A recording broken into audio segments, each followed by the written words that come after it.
എല്ലാവർക്കും ഒരുപോലെ ഇഷ്ടപ്പെടുന്ന ഒരു സ്നാക്ക് ആയിരിക്കും കേട്ടോ ഇത്. ആദ്യം തന്നെ ഒരു പാനിലേക്ക് ബട്ടർ ചേർത്ത് കൊടുത്തിട്ട് വെളുത്തുള്ളി ചെറുതായിട്ട് അരിഞ്ഞത് ചേർത്ത് വഴറ്റി ബോൺലെസ് ചിക്കൻ ചെറിയ പീസാക്കിയത് ചേർത്ത് ഉപ്പും ഇട്ട് കൊടുത്തിട്ട് ഒന്ന് മിക്സ് ചെയ്ത് ചിക്കൻ ഒന്ന് കുക്കായി കഴിഞ്ഞാൽ ക്യാപ്സിക്കം ചെറുതായിട്ട് അരിഞ്ഞതും ചില്ലി ഫ്ലേക്സും ചേർത്ത് ഒറിഗാനോ കയ്യിലുണ്ടെങ്കിൽ അതും കൂടെ ചേർത്താൽ നല്ലൊരു ടേസ്റ്റാണ് കേട്ടോ. പിന്നെ 1/4 കപ്പ് മൈദയും ഇട്ട് ഒന്ന് മിക്സ് ചെയ്തിട്ട് 3/4 കപ്പ് പാലും ഒഴിച്ച് നന്നായിട്ടൊന്ന് മിക്സ് ചെയ്ത് ഒരു ക്രീമി ടെക്സ്ചറായിട്ട് വരുമ്പോൾ ഒരു സ്ലൈസ് ചീസ് ഉണ്ടെങ്കിൽ അതും കൂടെ ചേർത്ത് മിക്സ് ചെയ്ത് കൊടുത്താൽ ഫില്ലിങ് റെഡിയായി. പിന്നെ നമ്മുടെ വുഡൻ്റെ കട്ടിംഗ് ബോർഡിൻ്റെ ആദ്യത്തെ സ്റ്റോക്കൊക്കെ വിറ്റ് കഴിഞ്ഞപ്പോൾ നമ്മൾ രണ്ടാമതും ഉണ്ടാക്കിയിട്ടുണ്ട് കേട്ടോ. ഇപ്രാവശ്യം ചെറിയൊരു കളറിലൊക്കെ മാറ്റം വരുത്തിയിട്ട് വുഡൻ്റെ ആ ഒരു നാച്ചുറൽ കളർ നിലനിർത്തി തന്നെയാണ് കേട്ടോ ചെയ്തിട്ടുള്ളത്. ഒറ്റ പീസിൽ വരുന്ന ജോയിൻ്റ് ഒന്നും ഇല്ലാത്ത കട്ടിംഗ് ബോർഡാണ്. അതുകൊണ്ട് തന്നെ നിങ്ങൾക്ക് ഇത് എത്ര കാലം വേണമെന്നുണ്ടെങ്കിലും യൂസ് ചെയ്യാം.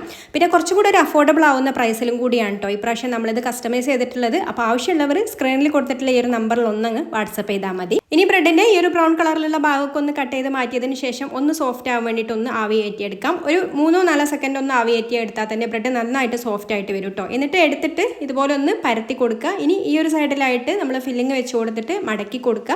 എന്നിട്ട് മുട്ടയിലേക്ക് ഉപ്പും ചില്ലി ഫ്ലേക്സും കൂടെ ചേർത്ത് നന്നായിട്ടൊന്ന് ബീറ്റ് ചെയ്ത് കൊടുത്തതിന് ശേഷം ഒരു പാനിൽ ബട്ടർ ആക്കിയിട്ട് ഈ ഒരു മുട്ടയുടെ മിക്സ് ബ്രെഡിൽ ഇതുപോലെ ഒന്ന് ബ്രഷ് ചെയ്ത് കൊടുത്തതിന് ശേഷം ഇതിലേക്ക് വെച്ച് കൊടുത്തിട്ട് തിരിച്ചു മറിച്ചു ഇട്ട് കൊടുത്തിട്ട് ഒന്നങ്ങ് നന്നായിട്ട് മൊരിച്ചെടുത്താൽ ഇതാ നമ്മുടെ അടിപൊളിയായിട്ടുള്ള സ്നാക്ക് റെഡിയായി. ഇഷ്ടമായിട്ടുണ്ടെങ്കിൽ ലൈക്ക് ചെയ്യാനും കൂടുതൽ റെസിപ്പീസിൻ്റെ പേജ് ഫോളോ ചെയ്യാനും കൂടി മറക്കല്ലേ.